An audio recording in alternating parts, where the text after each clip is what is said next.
السلام علیکم ورحمۃ اللہ وبرکاتہ۔ آج ہم ایک ایسی دعا کو پڑھیں گے جس دعا کے پڑھنے سے ہمیں جہنم سے چھٹکارا ملے گا اور جنت میں جانے والے بن جائیں گے۔ یہ دعا کیا ہے؟ چلیے پہلے اس دعا کے بارے میں حدیث کیا ہے اس کو پڑھتے ہیں۔ حضرت حارث رضی اللہ تعالیٰ عنہ سے روایت ہے کہ آپ صلی اللہ علیہ وسلم نے میری طرف سرگوشی فرمائی۔ سرگوشی کا مطلب ہے کان کے اندر کوئی بات کہنا، اور فرمایا جب تم نے یہ دعا مانگ لی، اگر اسی رات تمہارا انتقال ہوا تو تمہارے لیے آگ سے چھٹکارا لکھا جائے گا، اور جب تم فجر کی نماز پڑھ لو تب بھی یہ دعا مانگا کرو، اگر اس دن میں تمہارا انتقال ہو گیا تمہارے لیے جہنم سے چھٹکارا لکھا جائے گا۔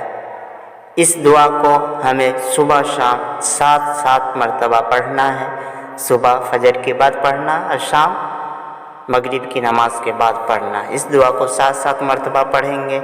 بالکل مختصر سا دعا ہے، چلیے دعا کو پڑھتے ہیں۔ اللہم اجرنی من النار، اللہم اجرنی من النار، اللہم اجرنی من النار۔ اس دعا کو صبح شام 7 مرتبہ پڑھنا ہے۔ جاتے جاتے آپ ایک کام ضرور کریں کہ اس ویڈیو کو زیادہ سے زیادہ لوگوں تک شیئر کریں، تاکہ آپ کے ذریعے جو بندہ بھی پڑھ لے اس کو بھی ثواب ملے، اور آپ کو بھی۔ ویڈیو کو لائک بھی کر دیں، اور چینل کو سبسکرائب نہیں کیے تو سبسکرائب کر دیں۔